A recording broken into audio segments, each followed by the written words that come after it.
अमित शाह जी, आपका rising India summit में आने के लिए बहुत बहुत धन्यवाद। मैं कुछ समय लेके बताना चाहता हूं कि हम यहाँ पे क्या करना चाह रहे हैं, हम क्या करते आ रहे हैं। हम पिछले 4-5 साल से राइजिंग इंडिया समिट कर रहे हैं हर साल। इस साल की थीम थी राइजिंग इंडिया रियल हीरोज़। हम उन लोगों पर स्पॉटलाइट डालना चाहते थे जो आम आदमी हैं देश के, जो एक्स्ट्राऑर्डिनरी काम कर रहे हैं, ordinary people doing extraordinary work, जिनको कि आपकी सरकार ने भी पद्मा अवार्ड्स के थ्रू जो है उनको रिकग्निशन दिया है। प्रधानमंत्री जी के मन की बात में उन्होंने एक डायरेक्ट कॉन्वर्सेशन ऐसे लोगों के संग किया है। तो सबसे पहला सवाल राइजिंग इंडिया समिट पर मेरा ये होगा कि आप राइजिंग इंडिया को, पिछले 9 साल से आपकी सरकार है, आप कैसे देखते हैं इंडिया राइजिंग को, और इसमें रियल हीरोज़ का योगदान कैसे रहा है? देखिए, ये विगत 9 साल में भारत ने हर क्षेत्र में दुनिया के सामने अपने आप को सिद्ध किया है। चाहे खेल का क्षेत्र हो, चाहे अर्थतंत्र का सुधार करना हो, चाहे डेमोक्रेसी का रियल परकोरेशन करना हो, डेमोक्रेसी को स्ट्रेंथी करना हो, केंद्र और राज्य के संबंध बेहतर बनाकर इसको दुनिया के सामने रखना हो। अनुसंधान के क्षेत्र में भी हमने बहुत कुछ प्राप्त किया है। रक्षा और रक्षा की आत्मनिर्भरता, दोनों क्षेत्रों में शायद आजादी के बाद सबसे ज्यादा किसी एक दशक में काम हुआ है, तो वो ये 10 साल के अंदर हुआ है। देश की आंतरिक सुरक्षा के क्षेत्र में भी कश्मीर, नॉर्थ ईस्ट और वामपंथी उग्रवाद, तीनों हॉटस्पॉट को करीब करीब एक प्रकार से इस पर संपूर्ण प्रभुत्व आज हमारी एजेंसियों का हमने प्रस्थापित कर पाए हैं।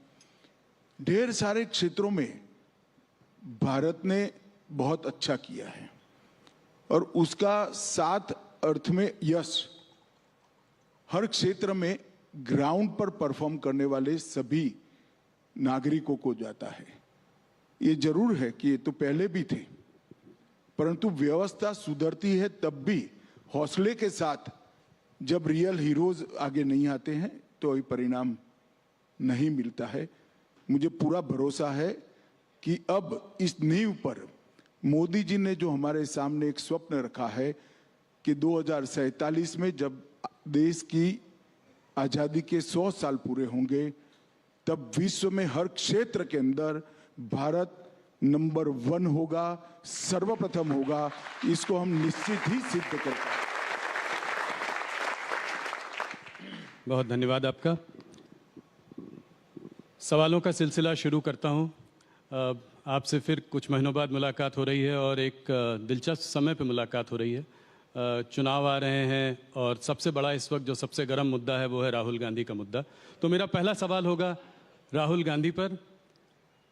सूरत के कोर्ट से उनका कन्विक्शन हुआ, 2 साल की सज़ा सुनाई गई और तुरंत ही वो डिसक्वालीफाई भी हो गए और आप लोगों ने जरा भी देर नहीं की उनको बेघर करने में।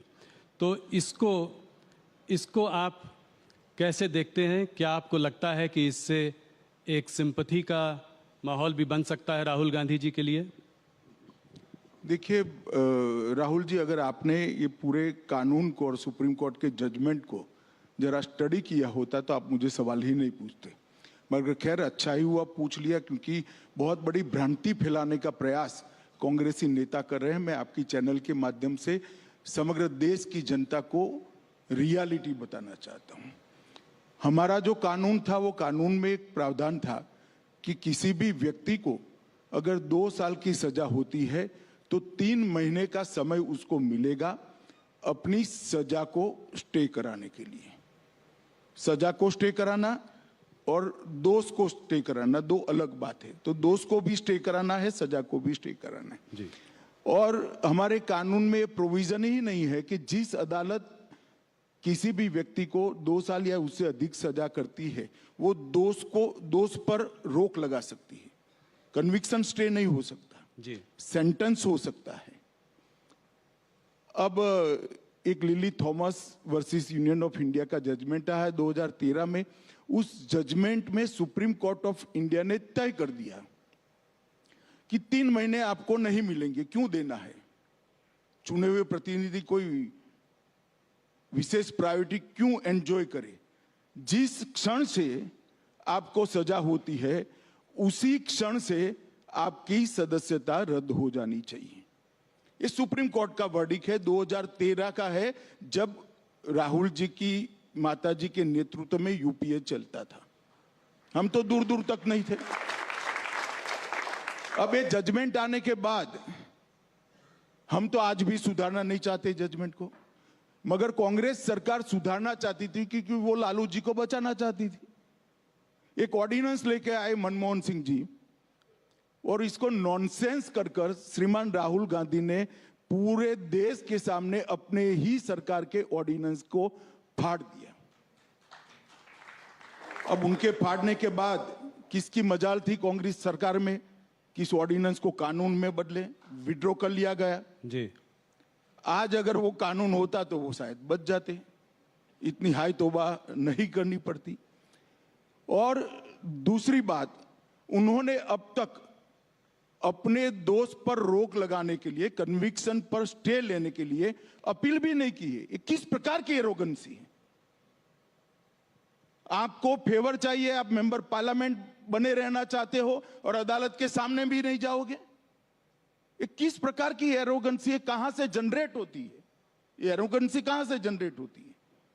और ये श्रीमान पहले नहीं है, अब तक राजनीति में उनसे ज्यादा बड़े पद पर रहे हुए और उनसे भी ज्यादा अनुभव रखने वाले ढेर सारे नेता इसी प्रावधान के तहत अपनी सदस्यता गंवा चुके हैं। अमित जी, थोड़ा आने वाले चुनाव, कर्नाटका के चुनाव की ओर देखते हैं।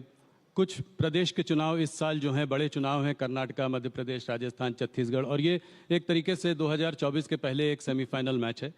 तो आप कर्नाटका के चुनाव को कैसे देखते हैं? आज क्या लगता है आपको, वहाँ पर स्थिति क्या है?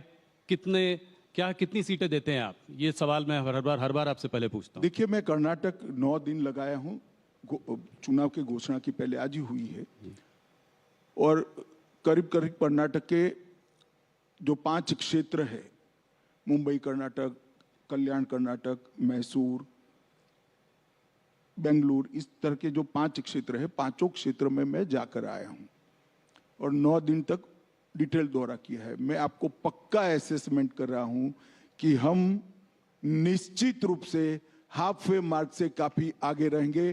पूर्ण बहुमत की भारतीय जनता पार्टी की सरकार बनने जा रही है। Amit ji, central investigative agency से जो है ऑपोजिशन को बहुत डर है, कहती हैं कि जो हमको हैरेस करते रहते हैं, सरकार इनका इस्तेमाल करती है उन लोगों को परेशान करने के लिए। जरा भी ऐसा नहीं है। 2014 और 2019 दोनों चुनाव में भारतीय जनता पार्टी की सरकार ने देश को वादा किया था कि हम करप्शन के खिलाफ लड़ेंगे, और हमारी ये लड़ाई करप्शन के खिलाफ है। जी, कुछ अन्य राज्यों के चुनाव के बारे में बात करना चाहूँगा। राजस्थान, मध्य प्रदेश और छत्तीसगढ़ के चुनाव भी आने वाले हैं इस साल। तो इन तीनों स्टेट्स में आप अपनी परिस्थितियों को कैसे देखते हैं? क्या लगता है आपको इन तीनों स्टेट्स में क्या होगा? देखिए, तीनों राज्यों में अभी चुनाव की देरी है, मगर तीनों राज्यों का मेरा दौरा हुआ है। राजस्थान का कम, मध्य प्रदेश और छत्तीसगढ़ का ज्यादा दौरा हुआ है। मैं इतना बताता हूं कि दोनों जगह पे कांग्रेस की सरकार की खिलाफ जबरदस्त रोष का माहौल मैं देखकर आया हूं, और मैं बहुत आशान्वित हूं कि मध्य प्रदेश और छत्तीसगढ़ दोनों जगह उलटफेर होने जा रहा है। और राजस्थान में तो शायद कांग्रेस भी मानती है कि अब हमारा नंबर नहीं लगने वाला है। अमित जी, मैं हर बार कोशिश करता हूं कि आपसे कुछ हल्के फुल्के सवाल पूछूं, पर उसका मुझे कोई जवाब नहीं मिलता। एक सवाल जाते जाते बताइए, आप रिलैक्स कैसे करते हैं? कभी छुट्टी लेते हैं, कभी कुछ? तो अभी आपके साथ बैठकर ही रिलैक्स हो गया। देखो भाई, मन में जो है वो करते रहो, अपने लक्ष्य के अनुरूप करते रहो, अपनी मान्यता के अनुरूप करते रहो, कभी थकान नहीं लगेगी। अपने मन से विपरीत करोगे, अपनी आइडियोलॉजी से विपरीत करोगे, अपनी मान्यता से विपरीत करोगे तो थकोगे। अगर कोई कॉम्प्रोमाइज करे बगैर अपनी मान्यता के अनुसार काम करते रहोगे तो थकान कभी नहीं लगेगी। और इसीलिए मुझे कभी नहीं लगता। मुझे पता है कि मुझे जवाब मिलेगा नहीं, पर मैंने फिर भी कोशिश की। अमित जी, आपका बहुत बहुत धन्यवाद। आप राइजिंग इंडिया में आए, आपने हमारे सारे सवालों का बहुत लंबे समय तक जवाब दिया, हमसे जुड़े। बहुत बहुत धन्यवाद। Ladies and gentleman, please give him a big hand. आपका भी बहुत बहुत धन्यवाद।